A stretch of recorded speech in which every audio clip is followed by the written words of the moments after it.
Hey, everybody, welcome back to the Energy MD podcast, where we help you resolve your chronic fatigue, whether it's from long COVID or chronic fatigue syndrome, so that you can get back to living your best life. So, if you've heard me speak before, you've probably heard me talk about the real root causes of chronic fatigue, which are the toxic five. This is a combination of heavy metals, chemicals, molds, infections, and nervous system dysfunction. And everybody who has chronic fatigue has all of those. Now, for nervous system dysfunction, there's a number of things we can do. And today we're going to be talking about one of those things. We're going to be talking about emotional freedom technique, or EFT, with Lauren Fonvielle. And so let's learn a little bit about Lauren. So Lauren is an integrative energy practitioner and EFT trainer, specializing in EFT, or otherwise known as tapping, for stress, anxiety, and trauma. She guides her clients on a journey of self-healing to break through obstacles, physical, mental, or emotional, that are keeping them stuck and holding them back in life or business. She believes we all have the answers within, and sometimes we just need a little help accessing them. I love that. Lauren, thanks so much for joining me today. Thanks so much for having me today. I'm really excited to have this conversation with you. Yeah, me too. Any tools that we can use in order to retrain our nervous system is always really wonderful. So I'm glad we connected. So let's start off really basic. Let's start off with a definition. So what is EFT? Yeah. EFT, or the emotional freedom technique, is a process that really helps you with just that, finding freedom from your emotions. And it's this practice of gently tapping on certain points of the body while simultaneously acknowledging the emotions that you are feeling. And so when I'm explaining it to someone who is new to the idea of this, I often compare it to acupuncture, but instead of tiny needles, we're applying acupressure to some of those same points, with the added component of speaking out loud and talking about how we're feeling. And doing so has shown to be really beneficial in helping you not only shift your mindset, but it has also been shown to help with physical pain, reducing anxiety. And there's things that are going on inside of the brain that we can talk about too, that are helping you to what's actually happening inside. When I was first introduced to this, I was very curious about, why is this making me feel better? Because at, surface level, this idea of tapping on yourself to feel better can seem a little odd, Mhm. but there are actual shifts that are happening within the brain that are helping you to feel better. Excellent. And it seemed like we used to I remember this being referred to as EFT, and then all of a sudden it started being called tapping. What made that change? Yeah, I think sometimes it's funny when people ask me what I'll do, I'll say EFT, and they'll say, what is it, like electronic fund transfer? I don't know. I think there can be Oh, yeah. confusion, but then on the opposite end, if I say tapping, they're like, "Oh, are you a tap dancer?" I'm like, definitely not.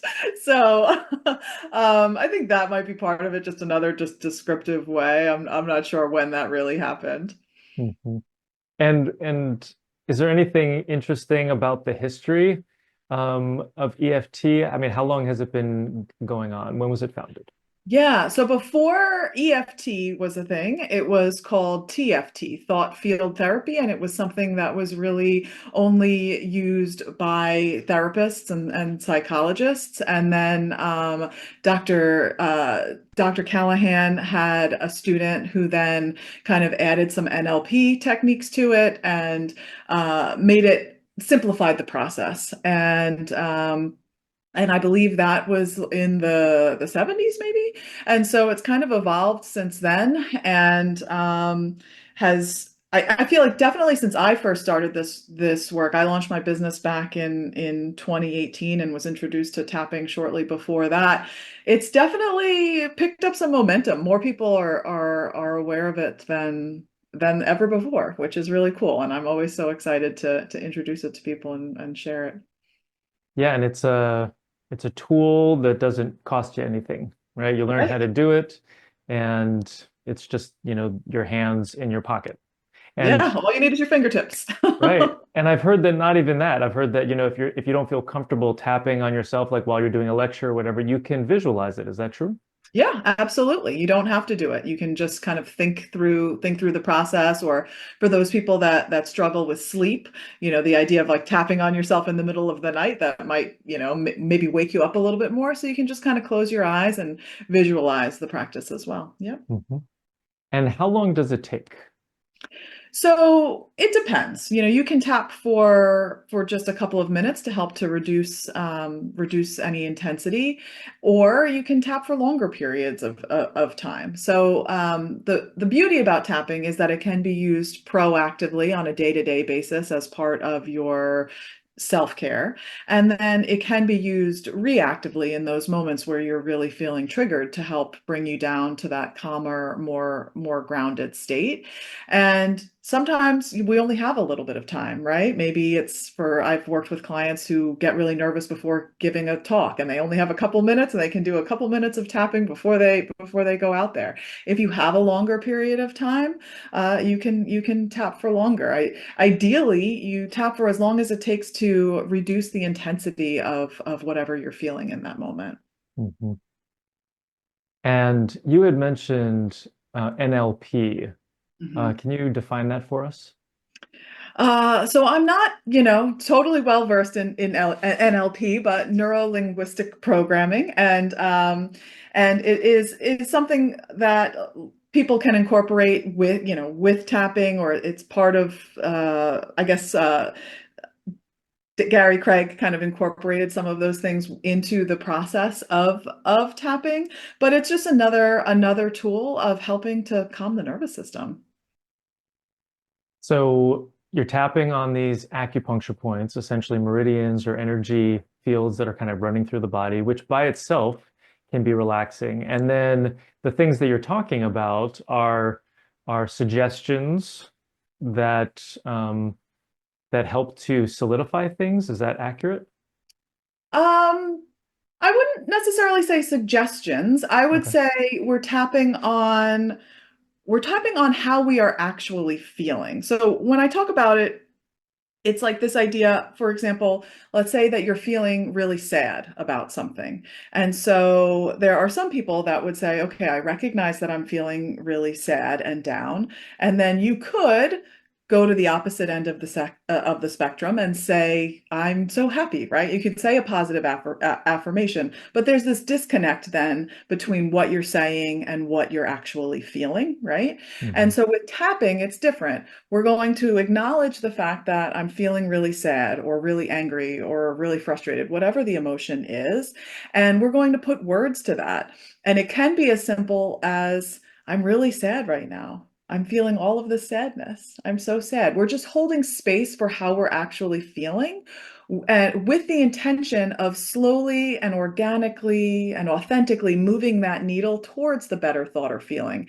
And it might not be possible to go from, feeling deeply sad and maybe grieving to feeling really happy in a session. That could be too big of a jump. But Hmm. maybe it's just moving that needle enough so that you're feeling, I'm really sad, but I know I have a support system that is here for me, or and that's the better thought for the day, or I'm feeling really sad and I know I've been in this place before and I've gotten through it, and that can be the better thought. So it's really verbalizing what is true for you, and through that process we start to move towards that better thought and feeling.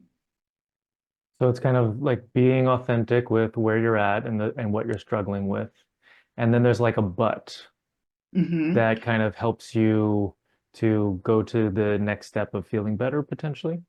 So yeah, you're referring to the setup statement. So the way Okay. that works when you're kind of setting up the process is you would say something like, even though I'm feeling really sad and anxious, I love and accept myself.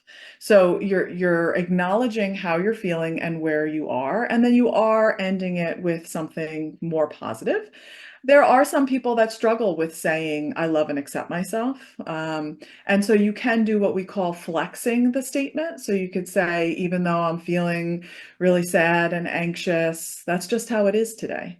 And that's okay. You can say something that feels true to you in that Hmm. second half, that more positive part. And then as we move through the points, you're tapping on the reminder phrase. So you're saying, I'm so sad. I'm so sad.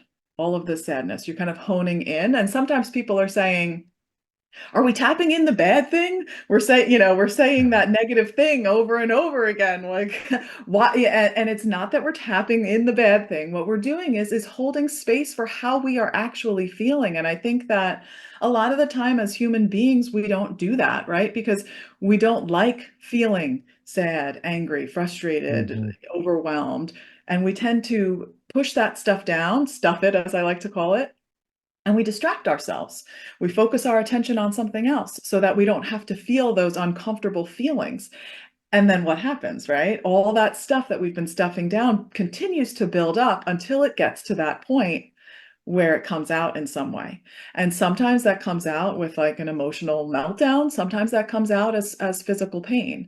And the one thing that I always like to say is that we don't have to wait to hear our bodies screaming in order to attend to ourselves, right? Like if we listen to our body when she whispers, then we don't have to hear her scream later on. So it's a beautiful practice that you can use proactively on a day-to-day basis.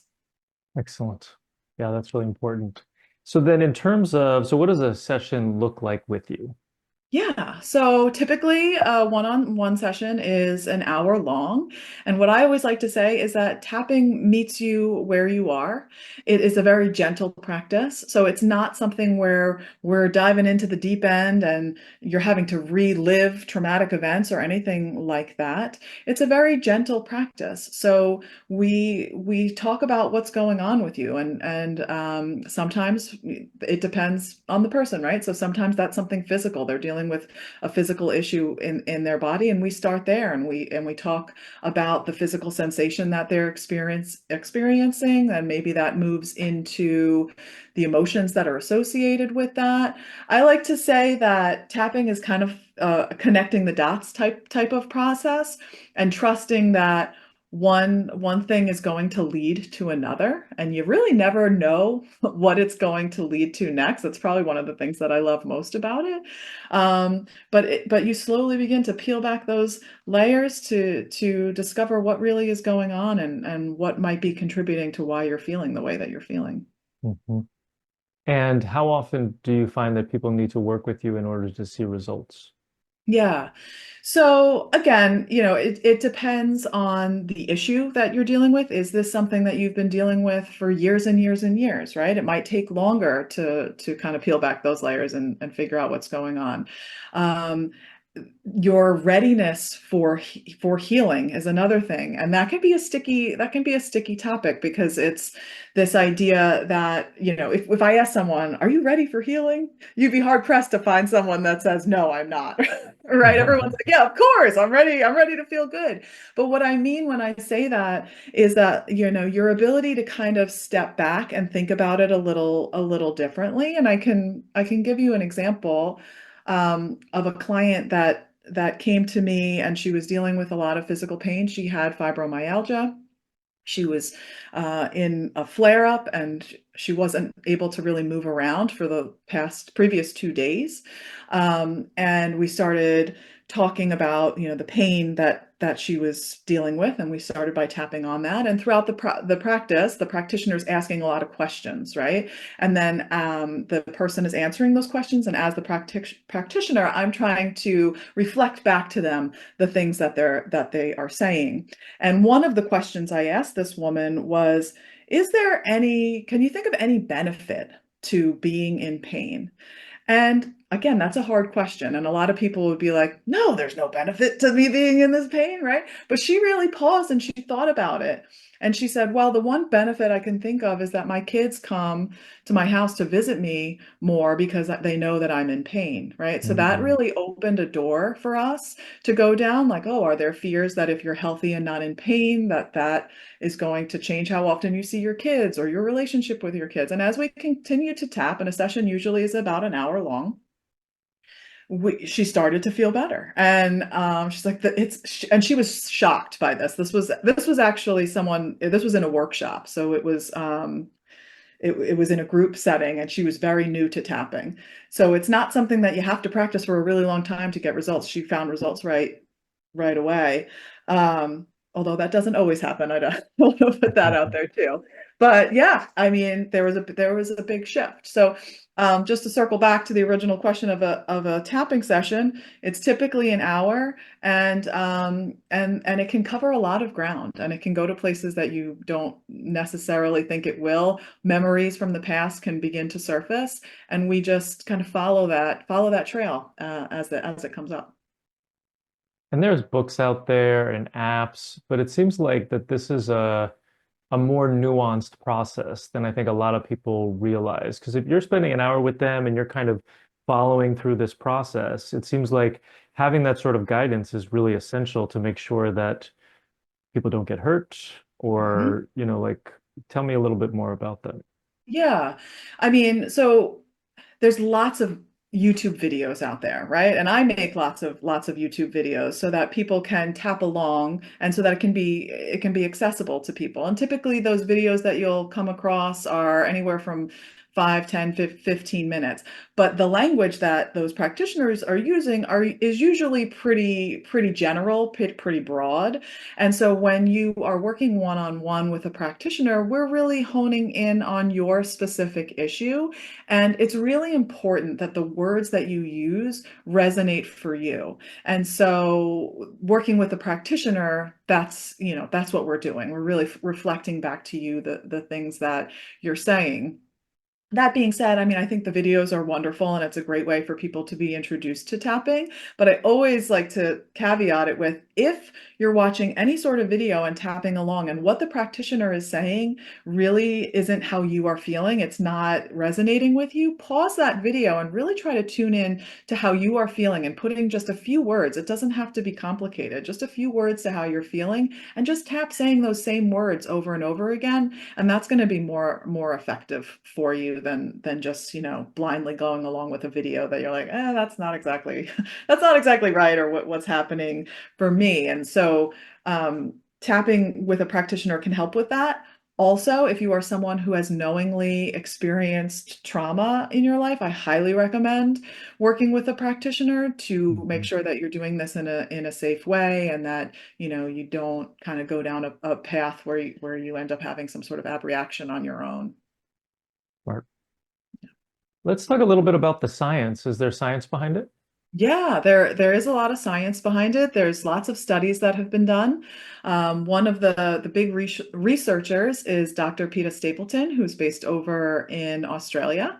And it has been shown that tapping on these points helps to reduce the cortisol in the body by up to 34%, which is a really, Mhm. really big number. Mhm. So for those that are visual learners, I'm a visual person. I want to do this little demo for those that are watching on YouTube. If we picture my fist here as the brain, and if we think about information coming up to the prefrontal cortex, which is like in the front part of the brain, like my forehead area, that's where we make our good sound decisions, right? And so when we are in a state of fight or flight and we're feeling really anxious or really overwhelmed, any sort of intense emotion, what's happening is information is coming up the brainstem, but the amygdala starts to fire. And when that amygdala starts to fire, it's sending cortisol into the body. And so now when information's coming up the brainstem, it can't get to that prefrontal cortex because this amygdala is sending all this cortisol down into the body. And so the practice of tapping helps to send a message to the amygdala in the brain and say, hey, amygdala, you don't need to be in fight or flight. This is not a life or death situation.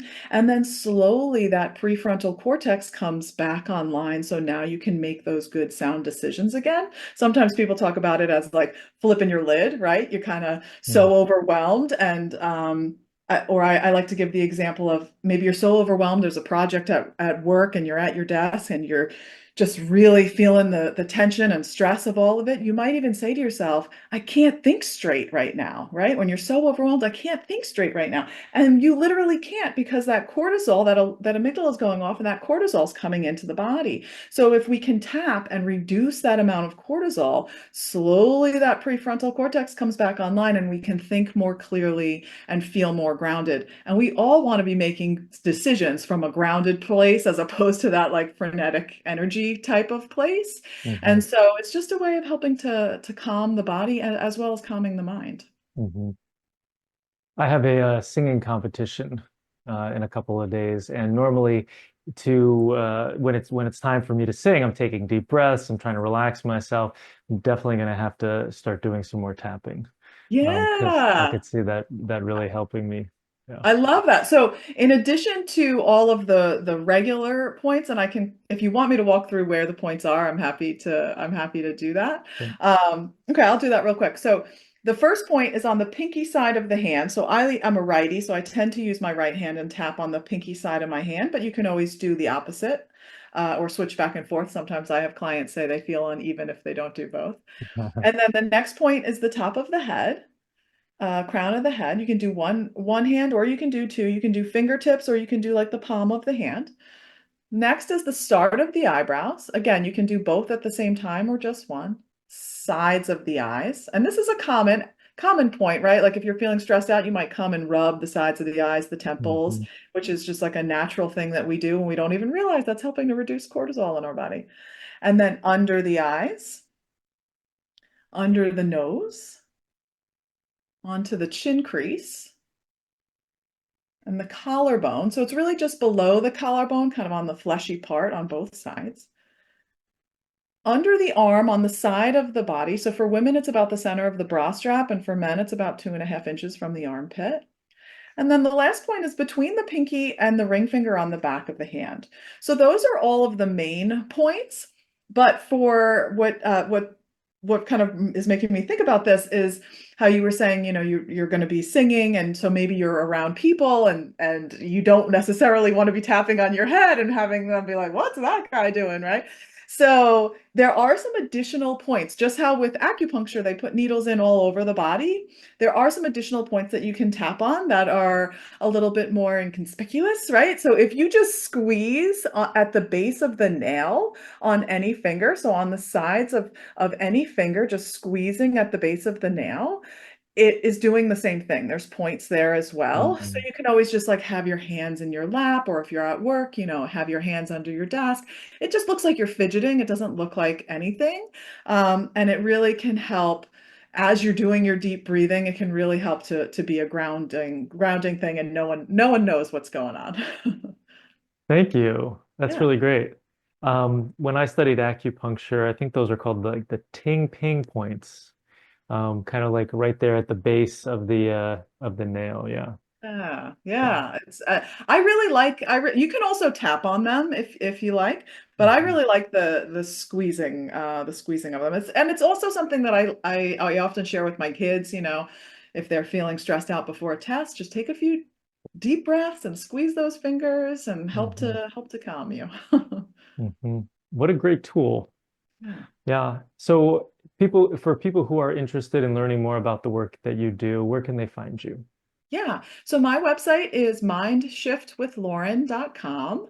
And you can find me on Instagram too. If you search for Mindshift with Lauren, I'll show up, as well as on YouTube.